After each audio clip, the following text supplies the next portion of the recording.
recuerdo cuando hacía la tesis doctoral, recuerdo perfectamente que estaba intentando, no voy a aburrir ahora con el contenido de la tesis doctoral, pues se nos va a ir toda la audiencia y todo mi equipo. Pero recuerdo que estaba intentando identificar el impacto de unas políticas tributarias sobre los temas de pobreza y desigualdad.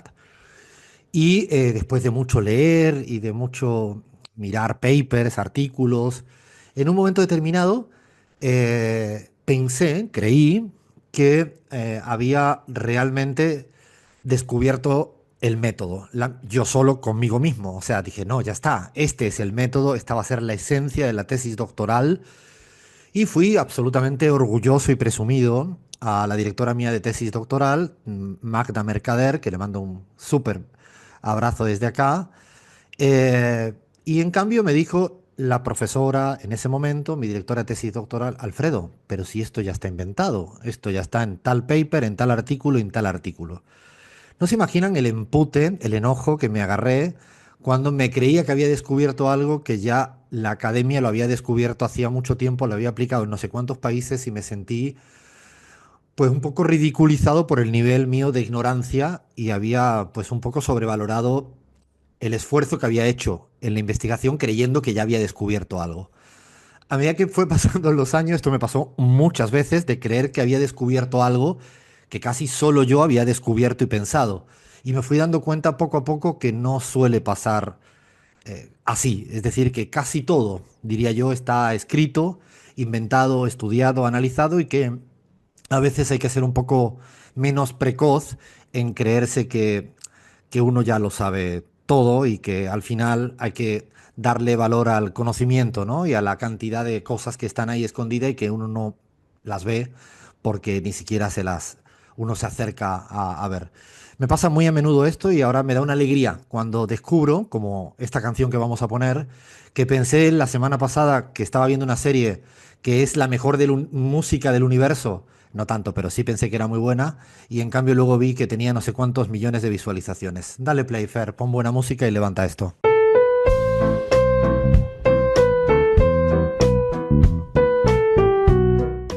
Hola, hola, hola, ay, ay, ay, qué buena canción, o al menos a mí me lo parece. Es una canción de Gregoire, ¿cómo es? Toi plus moi, o moi plus toi, o sea, tú y yo, vaya, o sea, nosotros dos. Y es una canción como para subir el ánimo. Me he propuesto este año 2025 en que no me voy a poner una canción cortavenas. O sea, me voy a poner todas las canciones, o sea, no le voy a regalar a la música un momento cortavenero, si es que cabe ese término nuevo que podemos inventar en la pizarra.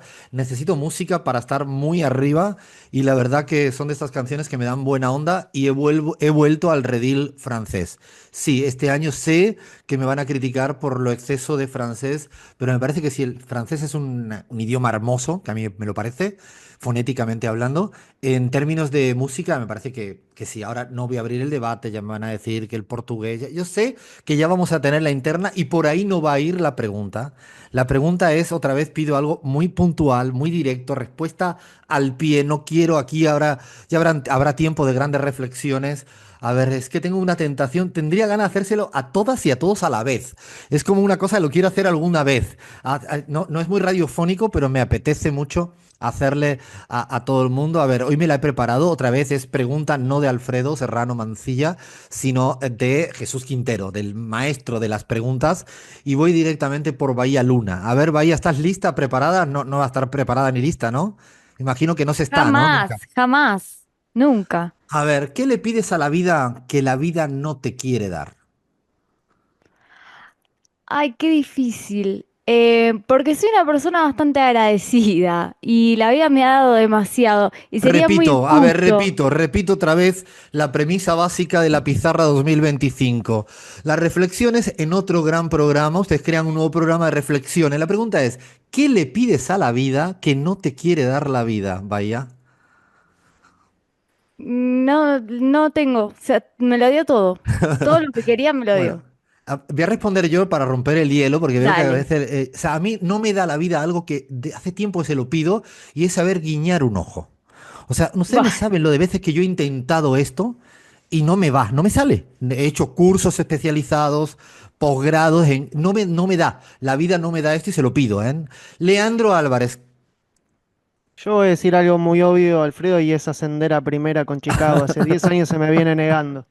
La cabra al monte se le llama a esto, la cabra pa'l monte. O sea, Leandro para pedir el ascenso a Chicago. A ver, Crismar Lujano, ¿qué le pides a la vida que no te quiera dar? Dos cosas, paciencia y que la selección de la Vinotinto de Venezuela vaya a un mundial. Se está alejando el sueño, ¿viste? Muy bien, muy bien. Gaby Montaño. Constancia para hacer ejercicios. Está muy buena esta, ¿eh? Flavia Fiorio. Quiero decir que Chris me robó la palabra paciencia, pero tengo otro con lo que dijiste, Alfredo, que es un déjà vu. Nunca en mi vida tuve un déjà vu y me gustaría saber qué se siente tener uno. A ver, Bahía Luna, después de esta rueda, ¿te apetece? Porque yo creo que tienes tus oyentes, tu fanaticada, está diciendo, por favor, Bahía, que nos dé una pista de algo. Es que sería injusto, pero bueno, sí puedo poder, esto que soy un poco impaciente, ansiosa, pero me la puedo llegar a bancar igual. Yo creía que iba a Si pedir la vida más me quiere trabajo, dar, más si la, trabajo. claro, si la vida me quiere dar un poco más de tranquilidad, no me quejo. Bueno, pueden respondernos a esta pregunta quinteriana, a esta pregunta del gran Quintero, acá en la pizarra nos pueden responder, nos pueden hacer otras preguntas, me pueden ayudar a hacer preguntas para más adelante, nos pueden sugerir que cambiemos todo el formato del programa, nos pueden insultar con la mayor creatividad posible sin que me llamen gallego, amando mucho a Galicia. ¿Por dónde nos dicen todas estas cosas, Pla? Lo pueden hacer por Twitter, que estamos como @lapizarraoc, Instagram o Facebook, que estamos como Radio La Pizarra, o por supuesto ahora estamos en vivo en twitch.tv/Alfred Serramansi. Si nos quieren dejar comentarios en diferido, ya somos 20.000 en youtube.com/Radio La Pizarra, los leemos por ahí también. Estamos muy felices de tanto apoyo, de tanto seguimiento, así que pueden seguir haciendo nuestra campaña, que es contárselo a algún vecino, incluso a algún enemigo que se acerque, que siempre nos viene bien. Fla, ¿qué tenemos de menú servido para el día de hoy? Vamos rapidito, Alfred, porque tenemos un montón de cosas. Hay especial de Bolivia, de Argentina, de Ecuador. Vamos a estar charlando entrevista especial con Marcelo Ebrard. ¿Se acuerdan de Marcelo Ebrard, ahora ministro de Economía de México? Vamos a tener una charla íntima con él y después nos vamos un poquito para Colombia para distender con unas recomendaciones de series y pelis al final del programa. Programón de la pizarra, arrancamos con todo.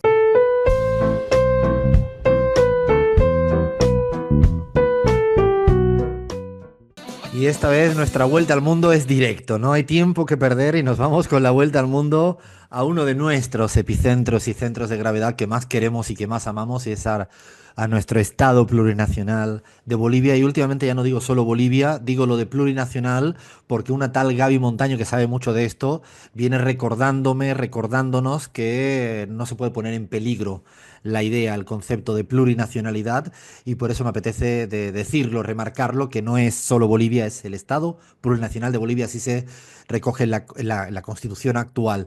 Nos vamos a ir a Bolivia, pero esta vez de una forma muy diferente. Hasta ahora le hemos dado, por mérito propio, mucho protagonismo al quilombo al interior del MAS o de lo que se llame. El calendario electoral lo vamos a ir ordenando o compartiendo en breve. Hay elecciones en agosto de este año. Ya están los plazos cada vez más fijados y establecidos. Lo vamos a hacer próximas semanas. Pero esta vez nos queríamos ir al otro lado de la política boliviana, que es a cómo se está reorganizando la derecha boliviana. Todas las alternativas que en estos últimos 20 años han buscado pues ganarle una elección, derrotar políticamente, derrotar incluso con golpes de Estado a la actual hegemonía que era ese instrumento, ese archipiélago de organizaciones sociales que ha representado al MAS. Queremos fijarnos un poco en la derecha y queremos fijarnos en una persona. Y no es por el hecho de ponernos a hablar de esta persona, sino porque se ha convertido en la centralidad de la agenda política boliviana en las últimas semanas. Nosotros en la pizarra hemos mencionado permanentemente este nombre y apellido, se llama Marcelo Claure. Venimos hablando y conversando de él. De hecho, en CELAC Data venimos, el otro día nos buscábamos nuestras discusiones internas y desde hace 2 años y medio veníamos monitoreando la importancia política de Marcelo Claure en Bolivia. Yo quiero el análisis de Gaby, pero antes del análisis de Gaby planteo que es una persona que no vive en Bolivia, que vive en Estados Unidos, que es presidente de un club de fútbol, el Bolívar, de uno de los más importantes clubes de fútbol de Bolivia, te guste o no te guste, es de los más relevantes, multimillonario, con una carrera hecha biográficamente en Estados Unidos, aunque tenga raíces bolivianas, y es una persona que tuvo una relación amigable con el MAS durante unos años y hoy se ha convertido pues en la centralidad opositora al MAS y prácticamente ha sacado dos encuestas ya hasta el momento planteando que con su encuesta se debe definir quién es la persona que debe ser el candidato opositor al MAS para ganar las elecciones. Y antes de escuchar a Gaby, hemos hecho un collage de sus contradicciones que con el diseño artístico de nuestro Fer Saninelli suena así. Dale play. Mentía cuando te decía. La gente sabe que va a tener que pasar por momentos duros. Me cuentan la realidad de Bolivia en los ojos de ellos. Esto es lo que yo no puedo porque no vivo en Bolivia. Vamos a decir que son las mejores encuestas hechas porque son hechas con modelos internacionales, que son entrevistas cara a cara, no es que estás en la calle o que te pregunten en redes sociales. Bolivia es muy digital. Hay varias empresas en el mundo que han hecho votación digital. Hemos hablado con esa empresa. ¿Quién va a pagar esto?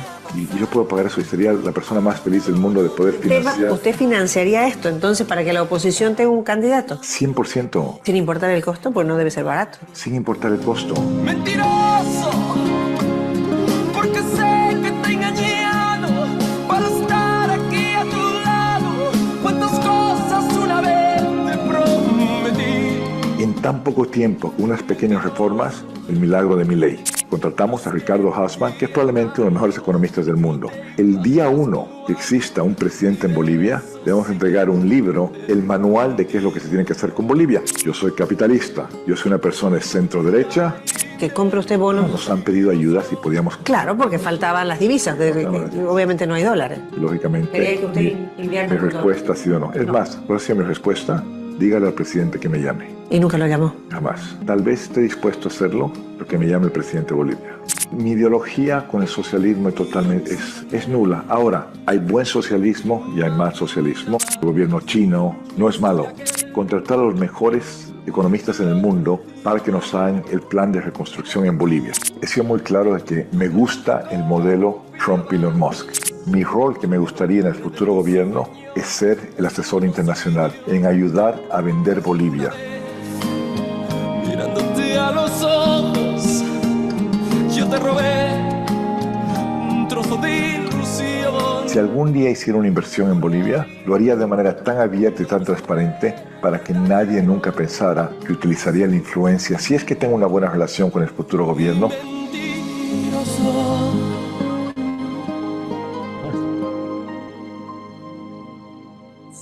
Si alguna persona que ha escuchado estos recortes de una entrevista de 1 hora y media encuentra algún tipo de coherencia en las respuestas, por favor, yo le invito a donde quiera comer.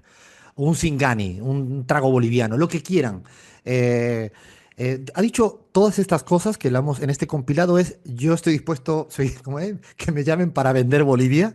Después ha dicho en otro momento que es muy interesante, no voy a invertir, pero bueno, si la cosa se pone, como te digo una co, te digo una o, no quiero comprar bonos, pero si me llama el presidente, hay socialismos malos, pero China me parece bien, las encuestas mías son las mejores porque son presenciales, pero Bolivia es muy digital, yo pago para elegir a las primarias, un compendio, ¿no? Que refleja ese cualquier cosismo sin ética, con una mirada extranjerizante, poco soberana, que dice mucho de por dónde se está hoy en día discutiendo esto en Bolivia. Gaby, a partir de ahí quiero más tu análisis, más que lo que representa la persona de Marcelo Claure, que a nosotros la verdad que nos trae un poco sin cuidado. Fundamentalmente, Alfredo, volvemos a hace 20 años atrás a Bolivia con muchos de los segmentos de este discurso de Marcelo Claure. Siento muy claramente eso de retroceder en el tiempo, sobre todo cuando aparecen frases como, no, olvídense, en Bolivia no se puede industrializar el litio, no se puede tener una fábrica que pueda generar valor agregado. Es mejor vender nomás materia prima, digamos, ¿no? En resumidas cuentas, es la lógica no solamente de este señor, sino de muchos señores en la región, de que nosotros nos tenemos que contentar y sentirnos absolutamente satisfechos y satisfechas desde Latinoamérica con ser proveedores de materia prima. Que nos olvidemos de industrializar, que nos olvidemos de poner fábricas, es Y muy que nos olvidemos de complicado. pensar, ¿no, Gaby? Que te traen los economistas de afuera para darte el libreto, ¿no? Así es, economistas de afuera, de todo el equipo, además que él anunció de economistas, solamente hay un boliviano, el resto es gente de afuera que probablemente nunca haya pisado territorio boliviano en su vida. No porque sean extranjeros, sino porque no conocen la realidad y lo hacen desde un laboratorio. Él lo dice, él en un momento, Gaby, dice, bueno, Sí, yo tampoco conozco muy bien Bolivia, pero bueno, aquí estoy para opinar de Bolivia, ¿no? sí, pero además, Alfredo, él está coqueteando muy fuertemente con el mundo de la política, pero al mismo tiempo dice, yo no quiero ser ni candidato, ni estoy proponiéndome para nada, etcétera. Pero él quiere ser quien defina el centro de atención a la hora de organizar a la oposición de derecha en Bolivia. Y claro, eso también nos suena conocido porque finalmente esos señores, después de que dicen, bueno, yo puedo con mi plata financiar unas primarias para la oposición, yo desde mi bolsillo voy a sacar plata, después esos señores recuperan esos gastos, ¿no? Es que, ¿y cómo los recuperan? Definiendo al interior de los gobiernos, cuando lo logran, cómo se hacen las cosas centrales de la economía. Y claro, su lógica siempre es privatizadora, su lógica jamás es de fortalecimiento de las empresas del Estado, quiere lo más lejos posible al Estado. Y claro, él cree que puede resolver la pobreza, la falta de dólares, los problemas en educación, salud, etcétera, poniendo pequeños experimentitos que le pueden beneficiar a, yo qué sé, 200 personas, aunque seamos más de 11 millones de bolivianos y bolivianas, ¿no?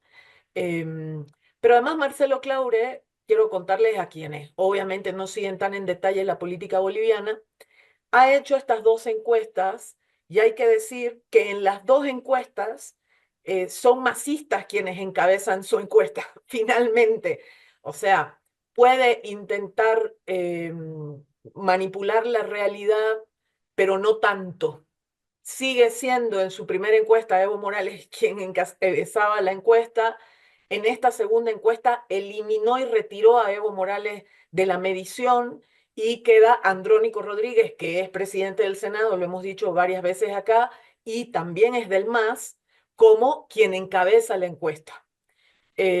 Ahora, claro, Alfredo, como no se puede tapar el sol con un dedo, lo que hace el señor Marcelo Claure es intentar, desde su ser empresario, ser el gerente de la campaña política de la derecha boliviana y la ultraderecha boliviana.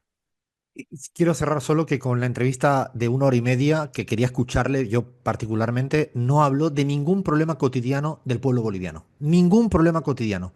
O sea, él lo que presumía era de que podía ser él el que pagara y financiara, cosa que no había visto cuando se empieza a privatizar las herramientas democráticas en un país. Hay que cuidar porque lo siguiente que puede privatizar es el derecho a votar, digo, hasta el punto al que quiere llegar, pero no habló de ningún problema cotidiano, de ningún problema cotidiano, y le vamos a estar poniendo el ojo a esto y brevemente vamos a ir explicando cuáles son los siguientes pasos en los cuales la derecha boliviana se va reorganizando o se sigue fragmentando, porque todavía no se ha resuelto este tipo de ecuación, pero hoy queríamos hacerle un especial a esta figura política, por mucho que él diga que no se va a presentar a las elecciones, ya de facto se está presentando a las elecciones. Marcelo Claure, importante para seguir analizando Bolivia. Seguimos en la pizarra.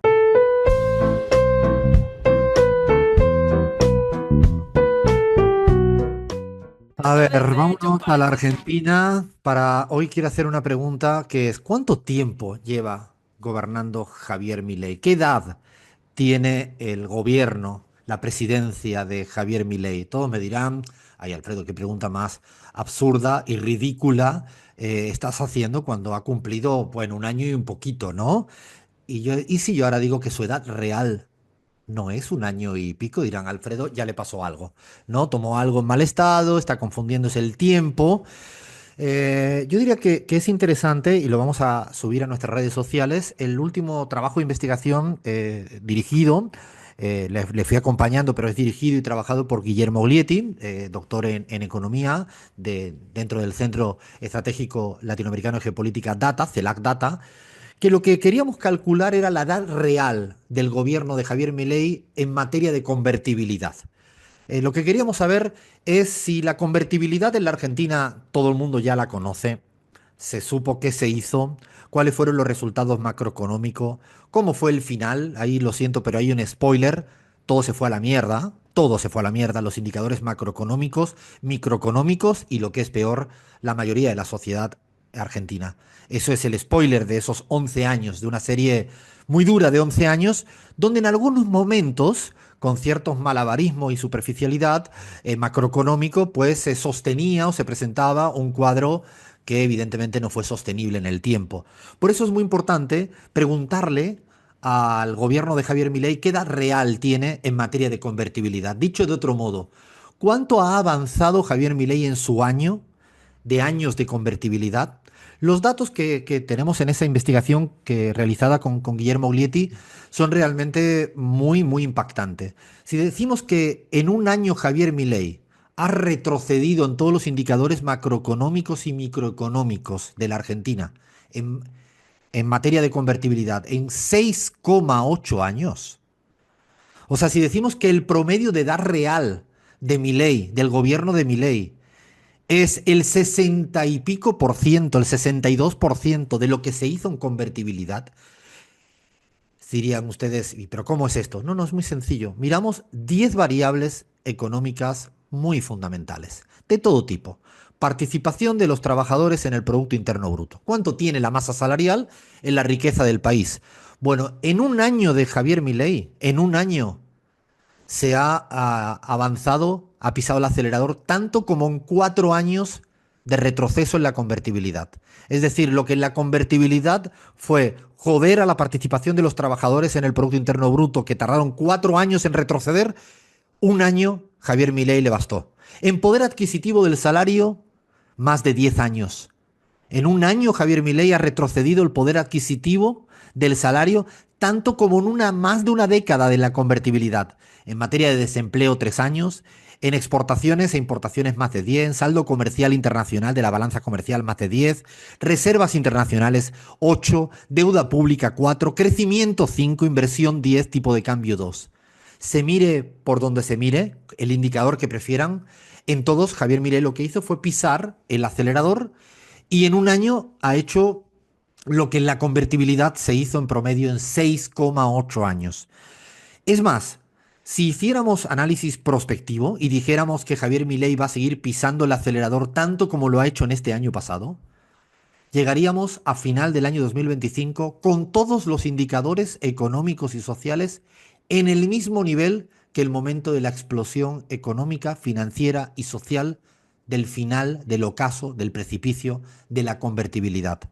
Si decides seguir pisando el acelerador a este ritmo, estamos hablando de que en este tiempo que nos quedan, en este tiempo que nos queda del año 2025, estaríamos a punto de caernos por el barranco, en el precipicio, a finales de este año, por su copiar-pegar de los planes de la convertibilidad. Por lo tanto, no hay nada nuevo. Lo que sí es novedoso es la velocidad que le implementa a estas reformas estructurales. Realmente es este tipo de análisis que lo que nos hace pensar es que no tiene nada de genuino ni novedoso en el fondo, pero sí en las formas precipitadas, en ese déjà vu de la convertibilidad, es que hay poco tiempo que perder. Hay poco tiempo que perder porque, hay poco tiempo que perder para intentar frenar democráticamente, repito, frenar democráticamente y políticamente este momento de convertibilidad a toda prisa que va el señor Javier Milei. Es un momento en el cual pensar en algo que no sea importante, pensar en aspectos de chiquiteces, de mezquindades, pensar en aquello que no es prioritario en el arco opositor a este acelerador de Milei, es seguir permitiendo que la sociedad se empobrezca, pero no solo que la sociedad se empobrezca, sino que el modelo en su conjunto se caiga. Ustedes dirán por qué. ¿Por qué está pasando esto? Bueno, porque Javier Milei lo que no tiene es sostenibilidad para sostener, valga la redundancia, este modelo convertible como le pasó a la convertibilidad. ¿Por qué? Porque no tiene divisas propias, no ha generado divisas propias, no ha generado dólares propios. En el fondo, no ha habido inversión extranjera directa en el primer año de Javier Milei. ¿Qué ha habido? Le quitó los ahorros a los que tenían ahorros de la Argentina en dólares, quitándole del llamado colchón bank, ¿no? De los que tenían en el colchón la clase media, clase que podía tener un ahorro generado en décadas anteriores. Fue la primera fase. Cuando ya no había más que quitarle de ahorro a los argentinos, argentinas, blanqueó capitales. Blanqueó capitales también del narcotráfico, de eso que presumen de luchar contra ellos. Luchó contra ellos, pero por otro lado le blanqueó los capitales. Y ahora está obsesionado, desesperado por alcanzar divisas de el último que le queda, que es el Fondo Monetario Internacional. Al no alcanzar dólares por ninguna parte, de ningún lugar, el plan se hace insostenible. Se hace insostenible. Y esto es de máxima preocupación. Mi corolario a este análisis macroeconómico, en este estudio muy, muy detallado en cada una de las variables de cómo Milei está avanzando a gran velocidad en el plan de convertibilidad, repetimos, no tiene un año real, aunque tenga un año de gobierno, tiene casi 7 años de convertibilidad, solo le quedan 4 años y un poco para terminar el ciclo funesto para la Argentina que fue la convertibilidad. En el plano político, lo que sí creo como corolario es que no hay tiempo que perder para crear ese frente anti-Milei. No hay otra alternativa posible, salvo que la alternativa posible sea que lleguen al final de este plan de convertibilidad y mucho más, y mucho más. Y mucho más es mucho más, porque la propuesta paralela de Milei, del gobierno de Milei, para de alguna manera permitir que este plan siga hacia adelante políticamente es seguir generando caos y confusión, cualquier cosismo y decir cualquier cosa. Pero para eso hay una responsabilidad política del arco opositor, insisto, en empezar a crear un núcleo común, como diría ese escritor boliviano Luis Tapia, que escribiera ya por su momento un libro llamado Núcleo Común. El núcleo común es estar de acuerdo, en estar en desacuerdo en todo lo que propone eh, y dice y hace el señor Javier Milei. No hay mucho tiempo, no hay mucho tiempo porque el plan de la convertibilidad no va a tardar 11 años en la Argentina. Yo creo que en 2 años estamos desgraciadamente en esos valores. Seguimos en la pizarra.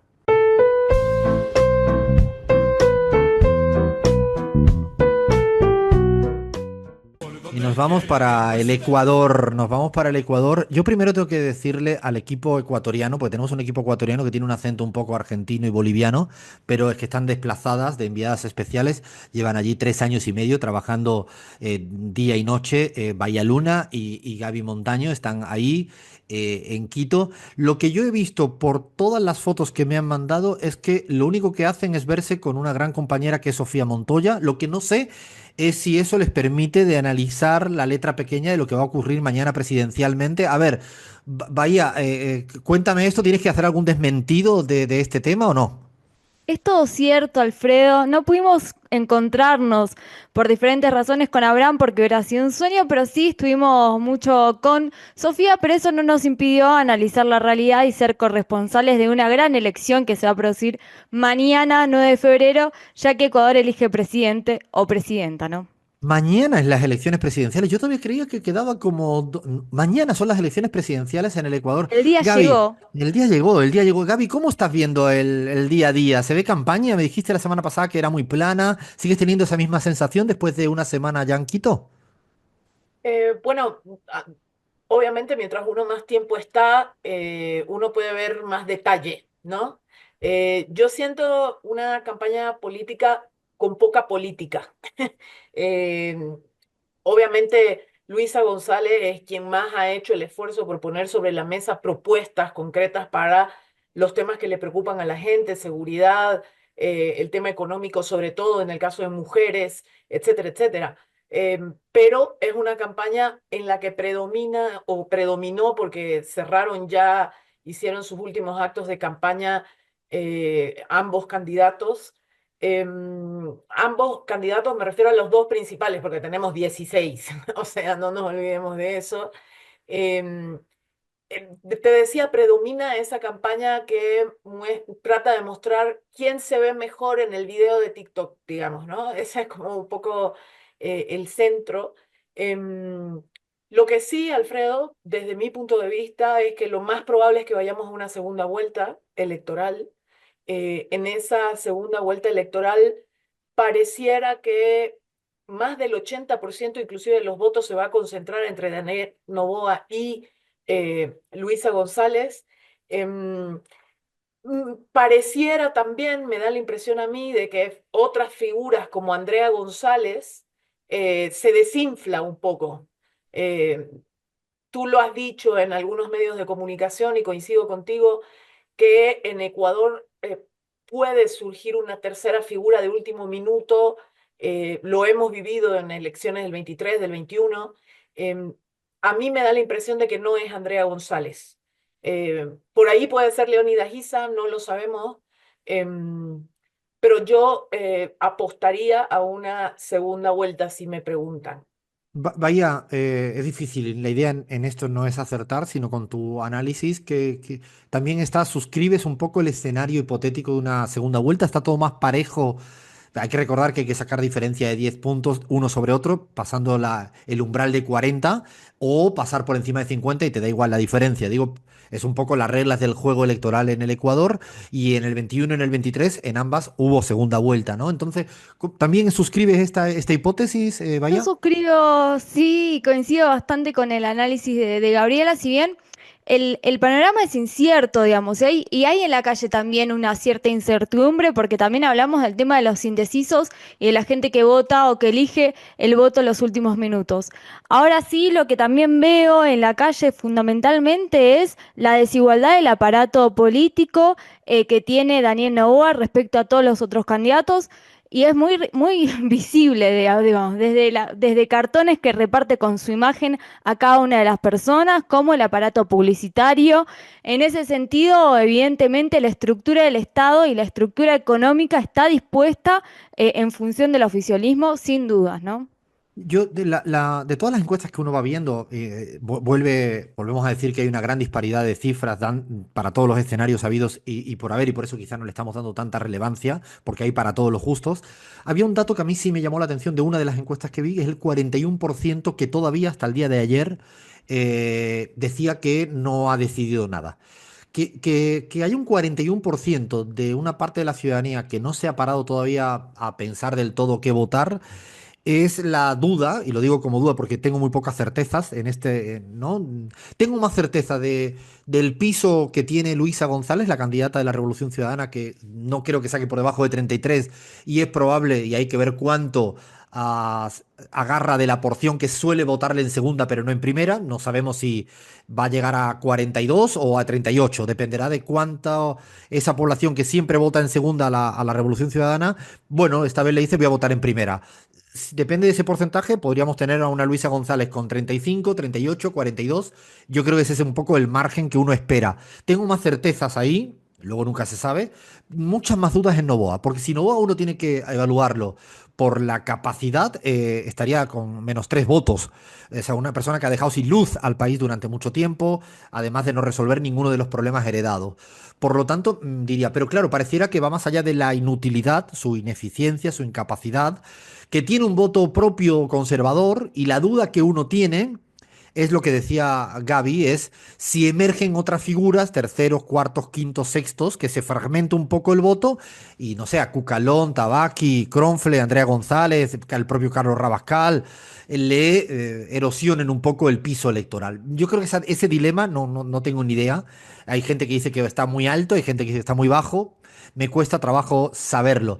Es probable que haya un escenario de segunda vuelta, comparto con lo que dice Gaby, y lo que sí pedimos, Gaby y Bahía, es también mucho respeto como siempre, a que los resultados estén cerrados, que no haya ningún, pues empieza a intentar instalar un marco por parte del gobierno con todo su aparato propagandístico de que van a ganar en primera. Bueno, si los resultados dicen eso, está bien, pero por ahora, salvo una encuesta de 10, ninguna dice eso, ¿no, Gaby? Eso es un tema importante. Sí, además, Alfredo, de manera muy extraña, también el gobierno, a la cabeza de Noboa, empieza a hablar de fraude electoral. O sea, ¿cómo puede hablar de fraude electoral quien es prácticamente dueño de casi todo, porque le hace caso a todo el mundo?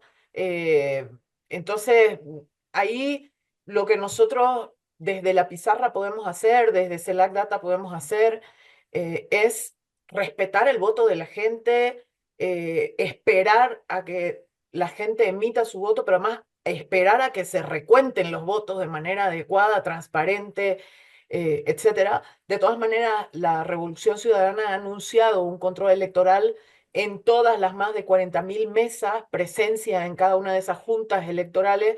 Y claro, eh, respeto a la democracia, Alfredo. Yo creo que eso es fundamental y no precipitarse. Entiendo que van a haber marcos mediáticos a medida que avance la tarde del sábado. El domingo por la mañana habrá millones de exit poll. Creo que recordar que solo hay 2 inscriptos oficialmente en el Consejo Nacional Electoral. Por lo tanto, no jueguen en el primer captura de pantalla que reciban en ningún tipo de marco, ni hacia un lado ni hacia otro. Yo creo que hay candidaturas que no sé si van a tener una votación importante. Habla de Leonidas Iza, que lo has pronunciado, si va a conservar parte de su voto más duro ideológicamente e identitariamente, eso también estar por ver. Eso me llama mucho la atención. La mayoría de las encuestas plantean una suerte de que la segunda vuelta, el espíritu de la segunda vuelta se coló en la primera. Por eso que decía Javi de reconcentrar. Yo todavía sigo siendo muy prudente, no tengo certezas. Lo que sí tengo es prudencia y sobre todo la experiencia del 21 y del 23. No sé si va a ser tan así y candidatos como Leonidas Iza y como algunos otros de la derecha acaben teniendo 4, 5, 6 puntos. Bueno, se van achicando las posibilidades de ambos. Yo recuerdo en el 21 dos candidatos, tercero y cuarto, sacaron 30 puntos. Y en el 23 exactamente lo mismo. Puede ser que no, que esta vez no. Vaya algo más para terminar el balance, además de anticiparnos el resultado, que es lo que está esperando la audiencia en este momento. ¿Tienes el dato preciso? ¿Se lo damos mañana por la mañana? ¿Cómo hacemos?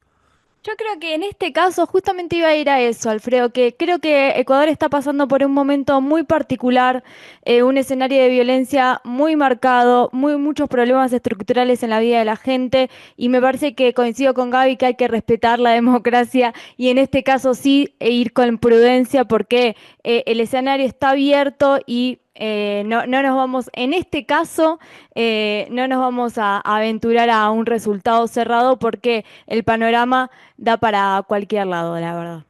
También recordamos que hay misiones electorales que están presentes allá. Lo digo porque sí que hay mucha relevancia. Hay que también recordar que esta elección, inclusive, yo creo que tiene mucho juego en clave geopolítico, ¿no? Es otro plebiscito más de discusiones geopolíticas en la región. Es para ver si el correísmo sigue siendo competitivo en las urnas a pesar de todo el proceso judicial en su contra, si todavía le da para eso.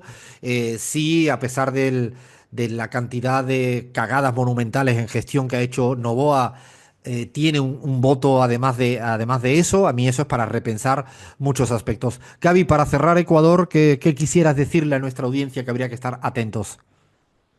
Yo creo que hay que estar muy atentos sobre todo a el momento del cierre de urnas, el respeto de esas horas que vendrán inicialmente para el recuento, la tranquilidad en la militancia progresista y de izquierda de que pueda haber un control electoral que respalde sus resultados.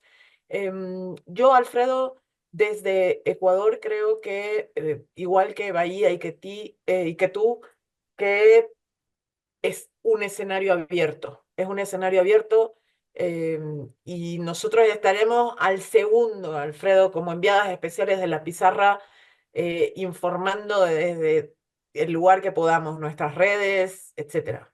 O sea, así que a la noche de mañana, en los colegios cierran creo que a las 5 de la A las tarde, 5, sí. Hora Ecuador, a las 5 de la tarde. o las 5 de la tarde, 7 de la tarde horario Ujú. argentino, 4 de la tarde horario mexicano y a partir de ahí habrá unas 2 3 horas donde el Consejo Nacional Electoral irá dando las cifras. Recordamos que hay 16 candidaturas, hablamos mucho de los dos, Novoa y Luisa, porque concentran la máxima atención, pero no nos olvidamos de que hay muchas otras candidaturas y veremos y lo que ojalá pase es que no haya ningún tipo de momento difícil en materia de inseguridad y situaciones hostiles en materia de control territorial de los narcos, que buena parte del Ecuador está así.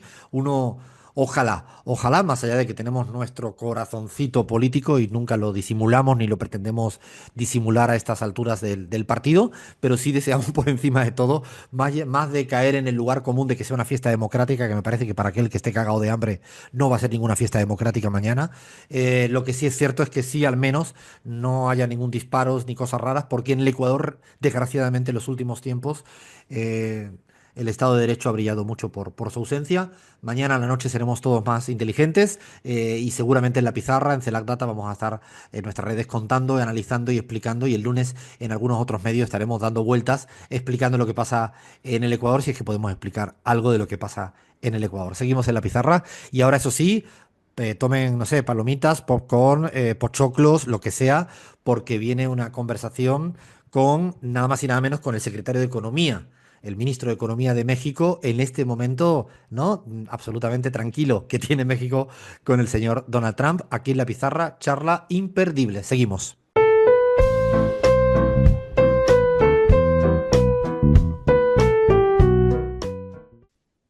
Y volvemos a estar con una persona que ya pasó alguna vez por los micrófonos de esta travesura radial llamada La Pizarra, que se sigue escuchando en Radio 10 en Argentina, en Canal Red Latinoamérica. Ahora estamos en Radio Nacional de Colombia también, en Radio Pichincha en el Ecuador, en México a través de Altavoz Radio. Estamos hasta en la sopa, diría alguien de mi equipo de trabajo. Y bueno, ya es latinoamericano. Es un saludo a todas, a todos por allá.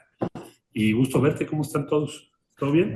Todo muy bien y la verdad que es un lujo tener a Marcelo Ebrard ahora en calidad de secretario de Economía, ministro de Economía, si nos escuchan de afuera. Eres de las pocas personas, Marcelo, que ha tenido trato con Donald Trump como canciller y ahora con Donald Trump como ministro de Economía. Hola a ¿Notaste todos. cambios? Bueno, todavía es temprano, pero te podría decir que lo que he observado hasta ahora, veo 3 cambios respecto a la vez anterior, que fue 2019-2020. Entonces, el primer cambio es que es un Donald Trump mucho más radicalizado porque fue perseguido en su mentalidad, tuvo muchos juicios, tuvo un balazo que pasó por cerca de su oreja. En fin, entonces su estado anímico es diferente. Ese es un punto clave que hay que tomar en cuenta. El segundo punto es que él ya ahorita tiene que pensar en su legado, porque él solamente puede estar 4 años. Entonces está pensando en dejar pues una gran herencia de acuerdo a su ideología y ganar el Premio Nobel de la Paz y de todas saber cuántas cosas. Es lo que él debe estar pensando. Entonces, ese es un cambio porque en el otro periodo era un primer periodo. Yo creo que él siempre pensó que se iba a poder reelegir. Entonces, bueno, pues tomó algún tiempo tener experiencia, en fin, ¿no? Ahora, como te digo, ya está en otra circunstancia, eso también cambia su talento. Un tercer punto a tomar en cuenta es que su narrativa, sus argumentos han ganado peso en Estados Unidos. Entonces, no solo por el resultado electoral, que es un poco insólito, Estados Unidos está diseñado para tener un gobierno dividido, y ahora lo que tienes es un gobierno con mayoría en las dos cámaras. No solo por eso, que es relevante, sino porque la narrativa opuesta es dispersa ahora y están teniendo dificultades para colocarse en todo caso al mismo nivel que la narrativa de él. Entonces tiene una posición pues no hegemónica, pero sí predominante. Él está definiendo la agenda de Estados Unidos. Entonces, estos 3 temas, el último, del avance en su narrativa, es un cambio muy importante de la vez anterior. La vez anterior había muchas dudas en el Partido Republicano. Una parte de la sociedad no veía bien eso, en fin. Y ahora como que ya se normalizaron muchas cosas, ¿no? Marcelo, ¿y México, el México de esos años del 2021 a este México del 25, es otro México distinto o hay mucho de parecido? Bueno, hay una circunstancia, yo creo que diferente desde luego, pero hay una continuidad porque es parte del gobierno que ahora tenemos, del que formamos parte, pues es un segundo piso de lo que se hizo hace 6 años. Y estamos en la circunstancia muy peculiar de representar el gobierno de izquierdas con más respaldo popular del continente, siendo vecinos a la vez de un líder muy del populismo de derechas, también con el mayor respaldo y el mayor poder.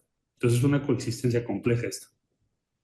Y en eso que dices, dada la relevancia geográfica e histórica con el norte, ¿hace que México mire un poco menos a la región latinoamericana que queda muy al sur?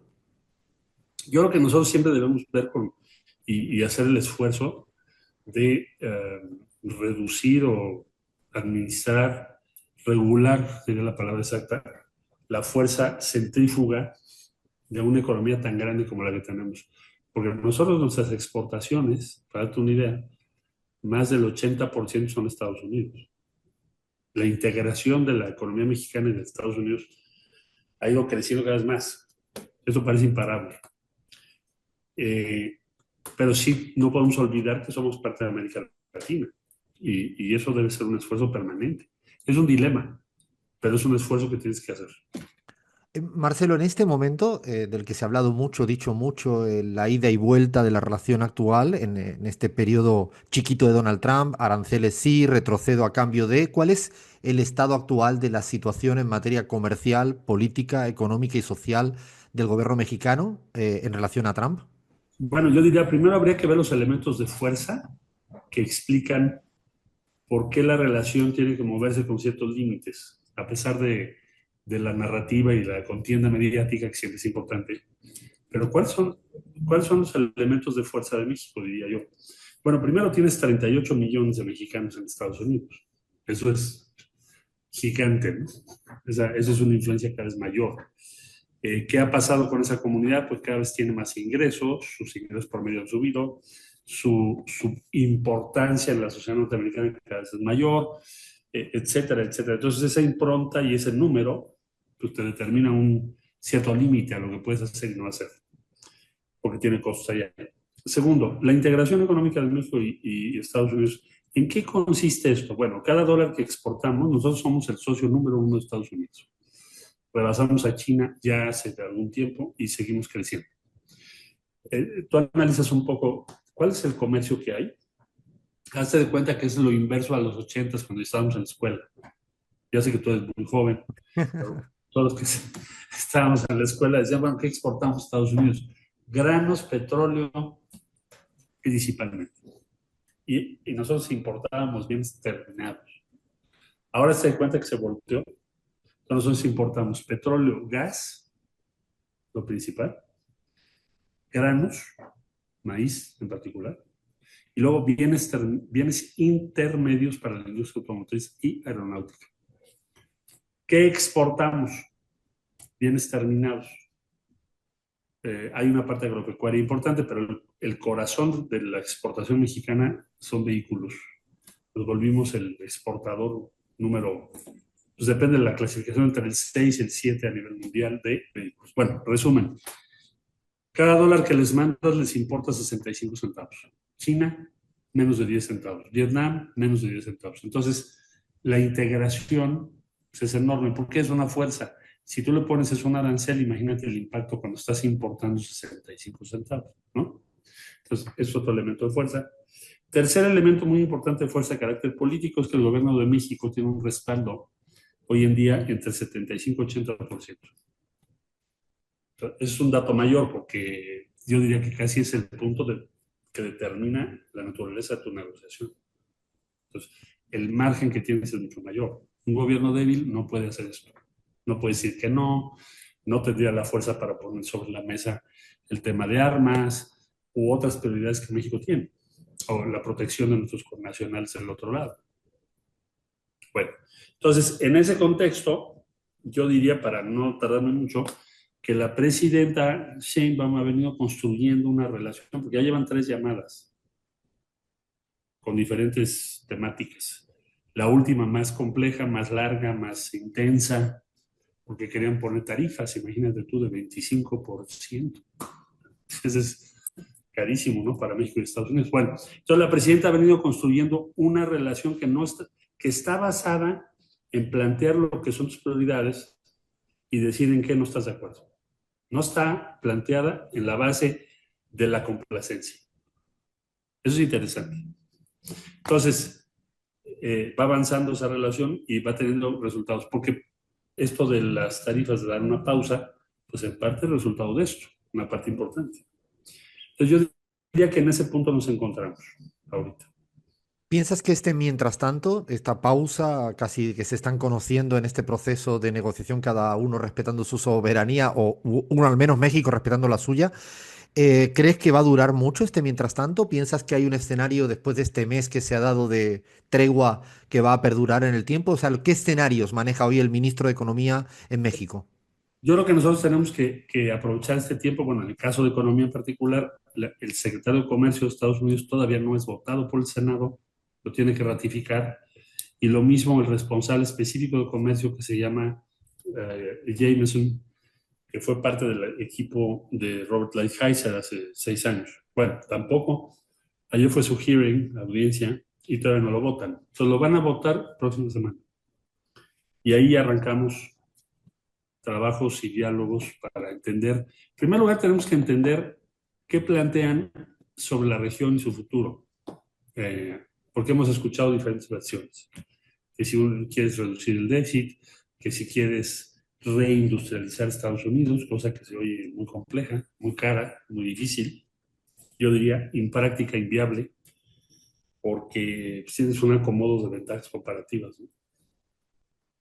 Esto es como regresar al viejo debate fundacional de Estados Unidos entre Hamilton, que era proteccionista, y los que estaban en las ideas de Adam Smith, ¿no?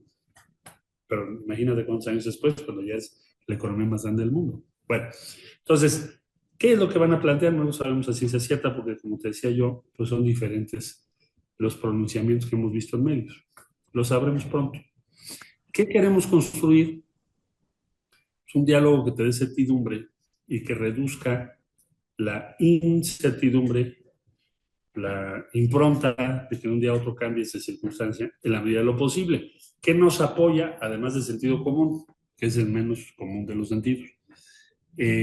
La fuerza de ese complejo industrial financiero de data que se ha conformado en los últimos 40 años entre los dos países, que es gigante. Son millones de gentes que dependen de esto. Es el core de la economía de los estados de Texas, California, toda la franja. Lo que alguna vez fue parte de México, hoy somos su socio principal y por diferentes motivos. Entonces, para esos estados de la Unión, que por cierto son dos de los más ricos, Texas y California, lo que pase con México es decisivo para su economía. Entonces, ese es el asunto, ¿no? Marcelo, más allá de la declaración pública de Donald Trump de plantear el tema migraciones y droga, fentanilo, ¿cuánto hay de la relación que tiene México con China para su preocupación y su arremetida? Pues mira, no, con China México tiene una buena relación, la hemos tenido siempre, diplomática, ¿no? Nosotros no tenemos gran inversión china en México. La inversión china aquí es de menos del 1% del total de la inversión extranjera. Número 1. Número 2, las importaciones que provienen de China principalmente se efectúan por la industria automotriz. Son bienes intermedios o terminados. ¿Cuál es la importación principal que tenemos de China en cuanto a vehículos? Para tu sorpresa, no es BYD, General Motors. ¿Por qué? Porque tienen en China una planta que hace un vehículo que es le dicen baja gama, para decir elegantemente el más barato, que es el que se acomoda al mercado de nosotros. Por eso lo traen de allá. Entonces, yo creo que todo este rollo del backdoor y que China y que quién sabe qué, es para debilitar nuestra posición de negociación de entrada. Ese es el objetivo. Porque si tú ganas esa narrativa, casi llegas en falta. Es que no sé si te ha pasado que dejas de ver un tipo que no te ha hablado en 2 años, que es un buen amigo tuyo, ¿sí? Te lo encuentras y aquel te dice, me tienes abandonado, amigo. Nunca te habló. Para ponerte en desventaja moral, ¿no? Es parte de una negociación, ¿entiendes? Es De un parte marco, de un frame. de decirte tú, eres el backdoor China, quién sabe cuánto, para que entres en desventaja en la mesa. Pero esto es totalmente falso. Además, nosotros no podemos exportar a Estados Unidos por el tratado que tenemos, si no cumplen las reglas de origen. Entonces, a ver, otra pregunta. La planta de vehículos chinos, que por cierto son muy buenos sus vehículos, la única que hay en Norteamérica está en California, es de BYD. Tesla, que compramos en México, vienen de China. Los arman y los mandan para acá. Entonces, hay mucho de argumento, narrativa política para estar en ventaja cuando haya una negociación comercial. Para una reflexión más política, para ir terminando, Marcelo, ¿crees que esta nueva derecha, populismo de derecha, es muy diferente a la derecha de hace 30, 40 años? ¿O tiene, no sé, muchas similitudes y a veces uno pierde la perspectiva histórica? Bueno, yo creo que tiene otra forma de comunicarse, representa otros valores. Yo lo comparo con Reagan. Otra vez volviendo cuando estábamos en la escuela, ¿no? Bueno, los más jóvenes a lo mejor no lo recuerdan, pero Reagan fue una revolución en contra del welfare state y todas las ideas de igualdad social, derechos sindicales, en fin. Fue toda esta idea de que el Estado es incompetente por definición y que había que privatizar todo y desregular el mercado de valores, todo esa... Bueno, ¿qué diferencia tiene con lo que estamos viviendo ahora? Que es tu pregunta. La anterior ola era una ola más apegada a valores democráticos, por lo menos de dicho.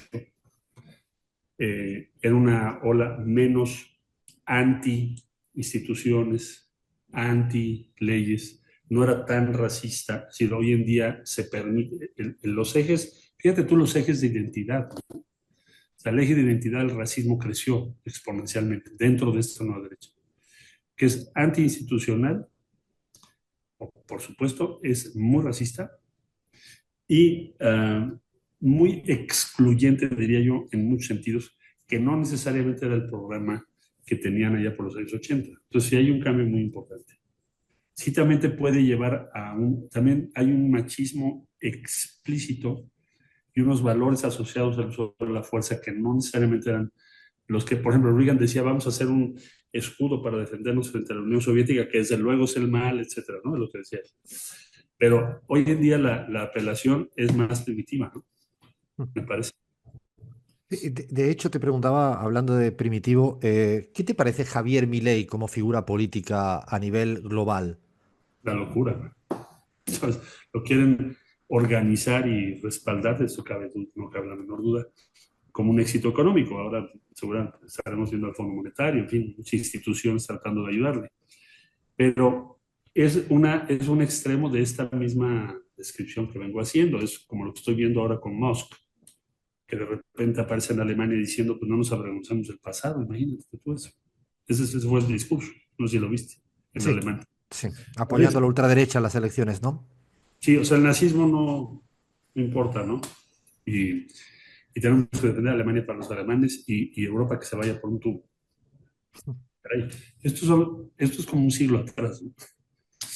Entonces, yo a Milei lo veo en ese modelo. Definitivamente es un retroceso mayúsculo para toda América Latina. Y la última pregunta, porque no puedo dejar de consultarte, ¿qué piensas cuando escuchas a Donald Trump hablando del tema Palestina como lo ha hecho? Casi me cuesta calificar. No, eso es una locura. Bueno, en primer lugar, desde el punto de vista moral o ético, es inaceptable. Es una cosa que casi nadie se había atrevido a plantear. En primer lugar, es a tierras de los palestinos. Vamos a empezar por ahí. Estados Unidos no se la puede apropiar. Pero segundo, para cualquier gente en el Departamento de Estado, en fin, que más o menos conozca la situación, pues esto es como dinamitar todo, ¿no? Es decir, si acaso quisieras implementarlo, provocaría un rechazo mundial mayúsculo, prácticamente hasta en Israel. Puede ser que tenga esta producción, ya ni se diga en el mundo árabe, ¿no? Es tirar por la borda todos los esfuerzos que hizo en su primer periodo para acercar a Arabia Saudita e Israel. En el momento que tú hagas cualquier cosa como la que plantea, es imposible una reconciliación, amén de imagínate tú, meter a los Estados Unidos en un conflicto de esa naturaleza. Va en contra de todo lo que él mismo ha venido diciendo. Yo no lo veo viable. Lo veo, lo veo como una ocurrencia, como esta forma de pensar como negocio, ¿no? O sea, quito a la gente, hago Donald Trump o algo así, enfrente del mar, lo vendo y es un gran negocio, y todo el mundo feliz. Está hablando el desarrollador, lo que entendí de lo que dice, y yo creo que su propio gobierno va a tender a salirse de ese planteamiento lo más pronto que pueda. Cosa muy distinta sería si dijera Estados Unidos va a respaldar la reconstrucción para que el pueblo palestino tenga un futuro. Bueno, eso cambiaría todo el cuadro, lo que hemos estado acostumbrados a escuchar, ¿verdad? Pondría a Estados Unidos en una gran posición, si ese fuera el caso, ¿no? Es decir, les voy a ayudar a que reconstruyan pues la franja y que tengan un futuro económico y Estados Unidos va a respaldar, bueno, eso sería otra cosa. Pero esto que dice yo lo veo inviable, costoso, y no creo que tenga consenso ni en su gobierno. Me alegra escuchar eso. Y para terminar, Marcelo, ¿qué mensaje le daría a buena parte de la región latinoamericana que ve el ejemplo mexicano donde existe poder económico en contra de este gobierno, medios de comunicación en contra, poder judicial en contra, un vecino que a veces lo pone complicado y a pesar de todo esto y de redes sociales que existen, pues tenéis un apoyo ya en las urnas por el 60%, con diferencia de 30 respecto al cambalache de siglas que se organizó como frente opositor? ¿Cuál es el mensaje para la región que a veces duda de la izquierda, del progresismo, de este tipo de procesos? Yo creo que la gran lección que nosotros tenemos es mantenernos cerca de nuestras bases. Ya sé que se oye, lo has oído 20 veces, ¿no? Pero si no nos separamos de lo que son los sentimientos de la mayoría que nos respalda, vamos a estar a salvo. Caso contrario, sí tenemos un problema muy serio. Es decir, el problema es cuando tú empiezas a tomar medidas, decisiones tambaleantes, zigzagueantes, complejas, la gente también dice, bueno, pues no eres de fiar, ¿no? Entonces, no estoy hablando de que no tengas a veces que hacer una negociación, hay que ser abierta. Oye, tuvimos que negociar esto así y así, defendimos esto, en fin. Pero mientras la gente tenga la confianza depositada en que vas a ser leal a la causa que representas, pues estás a salvo. Eso parece muy primitivo, pero es lo que tenemos que hacer. Y es lo que hemos hecho. Bueno, mil gracias Marcelo Ebrard, secretario de Economía de México, por estar aquí en los micrófonos de La Pizarra con esta conversa. Gracias, Marcelo. Gracias a ti, suerte por allá. Un fuerte abrazo, chao, chao. Muy bien, chao. Chao, gracias.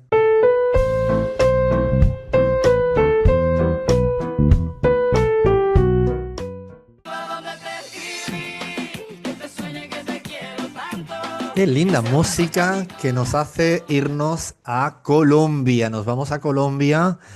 Nos vamos a Colombia y la semana pasada explicamos el calendario electoral intenso del 2025 de cara a las presidenciales y legislativas que hay en el 26.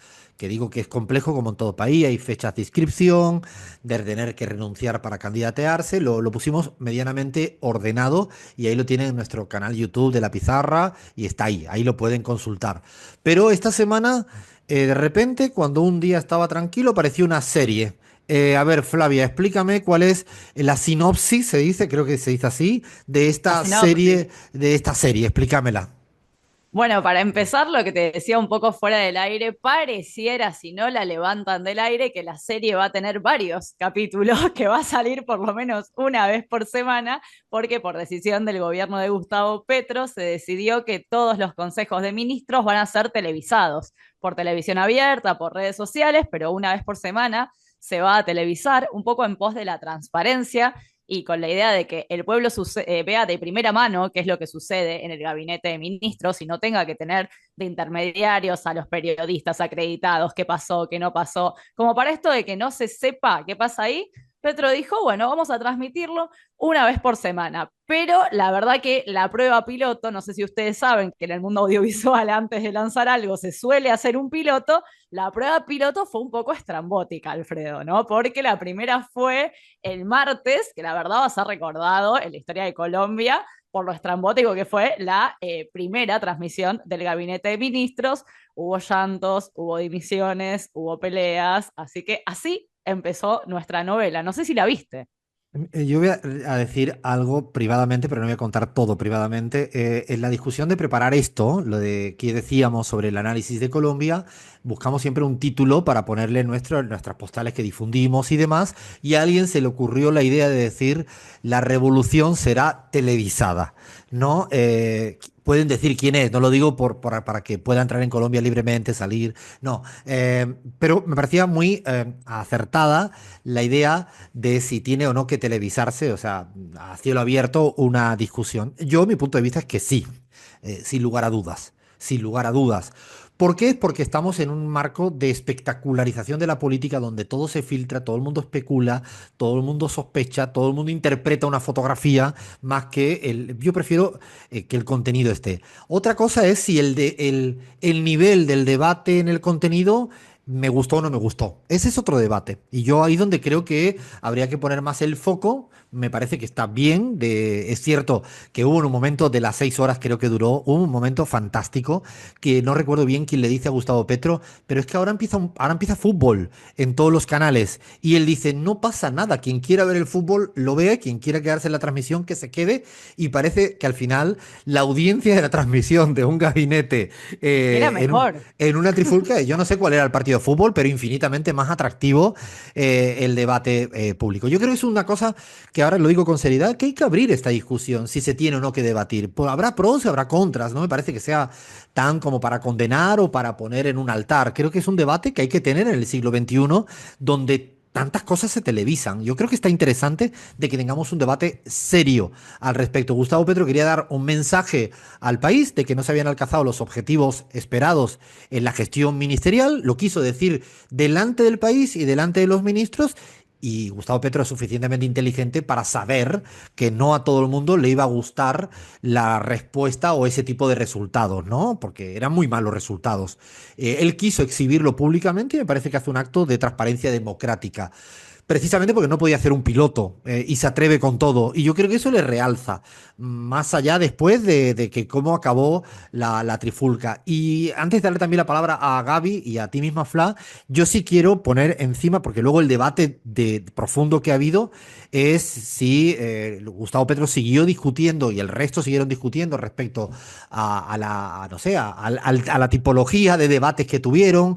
Sí, porque hubo cosas muy fuertes. La vicepresidenta en un momento encara a la antigua jefa de gabinete, que ahora es la nueva canciller, Laura Sarabia, Francia Márquez, la ministra de Medio Ambiente. Bueno, hay un momento de dificultades.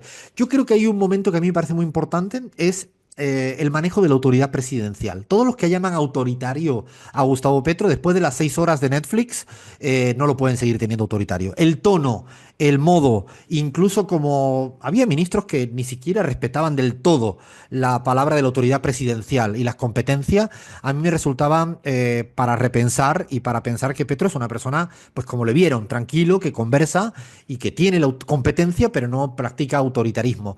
Y lo que sí pondría encima de la mesa es que si había reproches ideológicos y programáticos al presidente o discusiones o matices que puede haber, porque debe haber, hay que recordar que esto es un frente y por lo tanto va a haber matices y va a haber divergencias. Y yo creo que eso está bien. Lo que no me parece bien es que al final el debate acabe siendo porque tú no me tratas bien, porque yo creo que esta persona que está a tu lado no me gusta del todo. No, me parece que cuando la política acaba circunscribiéndose a que este nombre y apellidos no me cae bien, me trata mal, no me parece bien. Me hubiera gustado más que el debate que de los que eran un poco más críticos con Gustavo Petro, con el presidente, hubieran planteado, soy más crítico porque en la política ambientalista pasa esto, porque en la política de tierras pasa esto, porque en la reforma laboral pasa esto, porque en el sistema de pensiones pasa esto. Era un momento para engrandecer la política. Y yo creo que ahí es un aprendizaje para todo aquel que se dedica a la política o el que nos gusta la política, por favor, debatir menos si alguien te cae mejor o peor y debatir un poco más si una política te parece más apropiada o menos apropiada. Es un experimento y bueno, a ver, no sé, Gaby, cuando me parece que también has visto, no sé si toda la serie o parte de la serie, porque no sé en qué capítulo vas.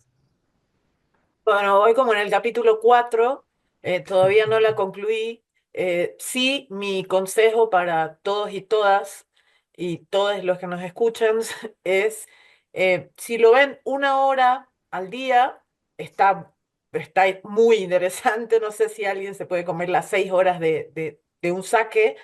Em, pero, Alfredo, a ver, algunas matices que yo pongo sobre la mesa de lo que tú acabas de decir.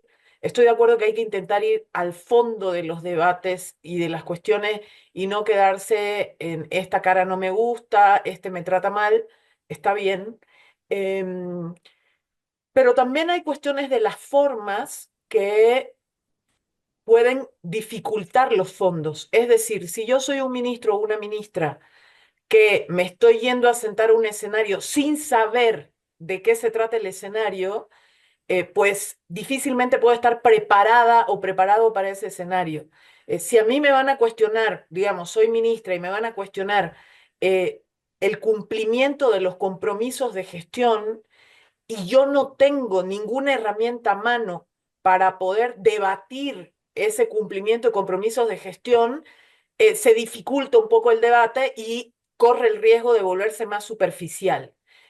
Yo no estoy queriendo defender con esto, ni defenestrar a nadie, ni defender a nadie, pero digo, pareciera que los ministros y ministras del gabinete no sabían lo que iba a pasar, llegaron a un gabinete en público en sorpresa total, y yo creo que ahí también hay algo para aprender. Tú no le puedes tomar examen a alguien sobre las tareas que cumplió o no cumplió sin avisarle que le vas a tomar ese examen. O sea, me parece un poco complicado. De acuerdísimo, y eso también habla de la necesidad que tienen los gobiernos de izquierda de mejorar también su propia administración interna, su gestión, su saber comunicar internamente este tipo de cosas que dice Gaby. Yo creo que estos son, para mí, los grandes aprendizajes de este tipo de cuestiones, más allá, insisto, de debatir del nombre y apellido. Me parece que es para seguir pensando. No va a ser la primera ni la última que veamos en Colombia, pero creo que es para un debate. De hecho, ya vamos a hacer un trabajo más adelantito de cuántas veces ocurre esto en América Latina, que se abran los debates presidenciales. Yo recuerdo muchos en Venezuela de que también se hacían y recuerdo en muchos otros lugares donde el debate presidencial era abierto al público y es para repensarlo. Paramos y viene la yapa acá en la pizarra.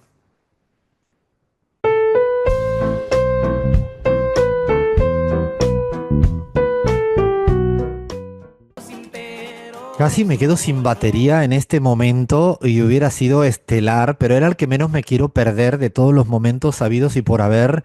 Además, no lo he dicho, pero ¿saben dónde me encuentro? No, no lo voy a decir, no voy a decir nada, nada, nada. Alfredo, dale. Vaya Ya que estás en el mejor lugar del mundo. ¿El Chapare? Ese es el segundo mejor. Ah, bueno, está bien. Bueno, estoy en la ciudad de La Plata, en Argentina. Por cierto, déjenme hacer, ¿cómo se dice? ¿El chivo se dice esto? El chivo, ¿no? Sí. Sí, Se sí, dice sí, chivo. señor, sí, señor. Déjenme hacer una mínima de chivo, publicidad, promoción. El martes presentamos en La Plata con Augusto Costa, bueno, no solo el vicepresidente del campeón de fútbol de la Liga Argentina, sino además una persona importantísima en el gabinete económico de Axel Kicillof, pero lo voy a tener a mi lado y al otro lado voy a tener a Viviana, una periodista deportiva de siempre, así que el martes próximo a las 6:30 de la tarde, no sé dónde, Bahía, tú sabes dónde, ¿no?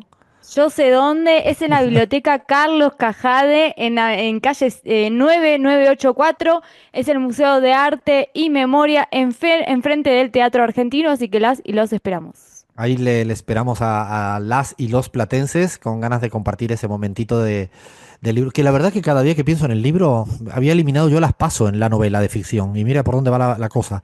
A ver, nos vamos a la yapa, que es el momento del rigor, y esta vez es un rigor que está también muy trabajado, pero tiene una parte del rigor subjetivo, le podemos llamar así.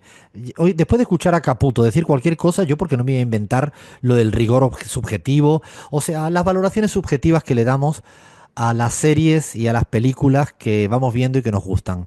Crismar Lujano, a ver, ¿qué has visto recientemente que te haya gustado y que tenga a lo mejor algún trasfondo social, político interesante? Ah, bueno, que me haya gustado. Yo venía acá a Ah, hablar de ah, Emilia Pérez porque, ¿la has pero visto? preguntaste lo contrario, justo. No, por eso he dicho que preguntaste lo contrario justamente, pero si hablamos de una que me gustó, que no es Emilia Pérez, eh, diría una que además te recomendé y aprovecho y extiendo la recomendación para todas y todos quienes quieran verla. Se llama Radical, es una película mexicana y yo, bueno, no recuerdo cuándo fue la última vez que, bueno, con Radical, pero antes de esta, que viera una película y me hiciera como reír, llorar, enojarme, ¿no? Conmoverme, como a todo al mismo tiempo. Yo creo que el drama es un poco cliché en el sentido de que es esta historia un poco de superación personal y tal, pero tiene un trasfondo interesante y yo creo que entrañable, que además está basado en una historia real que sucedió en un ciclo escolar por allá en la década del 2011 en Tamaulipas. Y bueno, es la historia de un maestro que tiene como un enfoque muy particular, ¿no? Para enseñar. Y creo que me inspiró un montón y se las recomiendo. Radical de México. Suscribo y anoten, el momento es como una suerte de carrusel de emociones que de repente estás queriendo abrazar el mundo, de repente quieres mandar una patada en el orto al mundo. Es un momento de mucho llanto, de mucha ternura, muy, muy bonita, muy mexicana además, muy mexicana. Bueno, a mí me hizo evocar alguna época de mi vida donde vivía en un pueblito de México y trabajaba con niños en una colonia. Y fue muy fuerte, muy intensa y recomiendo suscribo la recomendación que ha hecho Chris. Yo añado una película que vi, que es el 47, es una de las películas que en los premios Goya en España está dando vueltas. Es una historia real también de los años 70, donde unos obreros construyeron un barrio en la periferia de Barcelona. Y toda la película gira en torno a la necesidad de tener un colectivo, un autobús que subiera al barrio, que estaba arriba la colina y que era imposible bajar y subir caminando todos los días para trabajar o para hacer cualquier cosa. Esa batalla barrial tan politizada por tener un autobús, que un autobús, piensen en la importancia que tiene para un barrio tener un autobús, solo eso. Es muy hermosa, muy, muy hermosa y la recomiendo encarecidamente la, la película esta, también de las cosas que merece la pena. Ahora tengo varias pendientes también de ver de España, pero esa la seguiré conversando. A ver, Fla, ¿qué has visto? ¿Qué quieres recomendar o tirar a la basura? Tengo dos cosas para recomendar. En cuestión película no es nada original porque es una película que este año cumple 10 años, efectivamente, pero es mi película favorita. Se la voy a recomendar a todo el mundo, en particular a quienes estudian periodismo, porque cada vez que yo tengo una crisis de profesión, que no es este momento por suerte, pero yo veo Spotlight en primera plana, esta película, fue una película ganadora de Oscar, es una película estadounidense. Cada vez que veo Spotlight, recuerdo por qué hago periodismo. En síntesis, no sé si la vieron, fue una película que salió en 2015, súper conocida en su momento, pero cuenta la investigación detrás de cuando se da a conocer en el Boston Globe, en la sección Spotlight del medio, se da a conocer casos de abusos en la Iglesia Católica, más Wow. de 80 casos de abusos a niños, pero todo lo que trata la película es la investigación periodística que hay de fondo, cómo van hilvanando, que no fue un caso, sino dos, sino tres, sino 80, cómo van recorriendo todo y cómo van incluso lidiando con la realidad cuando están por publicar, porque por ejemplo, sin hacer spoilers, no me voy a meter en modo Abraham, pero hay algunas cosas que suceden políticamente en la época que va a salir la investigación que retrasan la publicación de la investigación, lo cual hace que las personas que dieron sus testimonios se enojen. Y bueno, la verdad que me parece una excelente lección de periodismo porque está muy bueno ver cómo se hace una investigación desde adentro y cómo fue surgiendo ahí una tras otra cosita. Me la anoto para verla mañana a la tarde en horario de elecciones de Ecuador. Voy a sustituir el Run Run por las películas que recomendó, me gustó. A ver, Lean, ¿qué recomiendas? Bueno, Alfredo, yo hace poco vi El Conde de Pablo Larraín, no sé si la viste, es de 2023, una película chilena que retrata al dictador Augusto Pinochet como si fuese un vampiro de más de 200 años. Está buena porque creo que el abordaje primero estético, fotográfico, ahora que estamos en tiempos de Nosferatu y de todo ese boom por Drácula, es muy interesante. Pero también creo que los cineastas chilenos y chilenas hacen un muy buen abordaje de cine crítico sobre la dictadura. Y este es un ejemplo más en el cual siento que la denuncia detrás de esta película es la impunidad, ¿no? Que tuvo Pinochet a lo largo de toda su vida, de morir como murió y de que a día de hoy siga su legado tan presente. Mira, me la anoto porque la verdad que no la conocía y he visto alguna cosa de Larraín. Es cierto que ellos revisan muy bien la historia, su propia historia con el cine. Me parece más que interesante. Esta no la conocía de Pablo Larraín. A ver, para ir cerrando, Bahía, Gaby, recomendaciones de cine política. Voy con una, sé que me van a decir de todo, es de 1972, chicos, A ver, ya pero vemos, me ya encanta. vamos. Luis Buñuel, El discreto encanto de la burguesía. Se las Gran peli. recomiendo encarecidamente. Está buenísima. Redes de corrupción y naturalización de cierto estilo de vida y cómo hay cierta gente a la cual no le pasa absolutamente nada. Ah, bueno, mira, ahora me dieron ganas también de verlo a un grande del cine. Gaby, para ir cerrando este tour que hacemos de recomendaciones. Algo cortito, Dos completos desconocidos, es un corto que está ahí en alguna de las plataformas, tiene que ver muchísimo con la violencia racista en Estados Unidos, y cómo esto, o sea, cómo ese racismo, aunque pongas millones de posibilidades, siempre aparece. Entonces, la recomiendo, me movió el piso ya hace algún tiempo, pero la he vuelto a ver hace un par de días y la pongo sobre la mesa. Anotadas todas, ahora la compartimos en nuestras redes sociales. La semana próxima nos comprometemos a poner sin recomendaciones de cine, política, pero felices.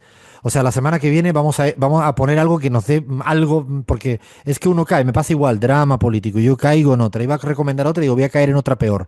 Bueno, estamos casi sin tiempo. Lean, eso sí, le tenemos que dar las gracias al equipo que hace lo imposible, y es que esto sigue haciéndose radio desde el equipo en Quito, en México, en la Argentina, que está en la playa, que no es mi caso, bueno, por todas partes, Lean. Unos verdaderos grosos, Alfredo. Edición de sonido para la pizarra, Fer Saninelli. En video, Iván Soler. En la operación técnica de Radio E, Sebastián Mirani. En la de Radio Pichincha de Ecuador, Carlos Mirango. En la operación de YouTube de Radio 10, Lea Bazán. Producción, Cristina Chiesa. Edición de sonido, Charlie Cacabielo. Servicio informativo, Martín Burgue. Musicalización, Javier Fábregas. Coordinación, Cristian Carballo. Dirección general, Radio 10, Sebastián Pedrón. Y ya llega Pablo Ladaga en la continuidad. Quédense escuchando radio siempre, no hay la menor duda que es la mejor compañía. Cuando está uno bajoneado, cuando está uno subeado, sería. Hoy estoy por inventarme palabras, tengo ganas de inventarme palabras. Cuando está arriba, cuando está abajo, cuando está en medio. Radio, una compañía fantástica. Para terminar, seguimos jugando a nuestro singular ensayo, experimento de las palabras más o menos concatenadas, que puede ser cualquier cosa. Me exigieron con razón, casi amedrentado, amenazado, para que yo participe, no de la manera tan sencilla que lo tengo, que es que diga la primera palabra y ya luego vea y me divierta de las ocurrencias de mi equipo. Me hacen participar, así que lo que voy a hacer es que arranque otra persona con las palabras y yo me meto en medio del orden, si os parece bien, o cierro, si os parece bien, cierro. Me dicen que cierre así como para que sea todavía peor. Bueno, arrancamos, Fla, empieza tú con la palabra. Cumbia. Crismar, Bailar. Bahía, Movimiento. Leandro, Juntos. Gaby, Gabinete. televisado. Bueno, era fácil esta. Esta salió bien. No sé cómo llegamos de la cumbia a la televisión, pero llegamos. Eso sí, eso sí. Hay una amenaza presente que siempre tenemos que repetirla y repetirla y repetirla. Somos la pizarra y hemos venido para quedarnos.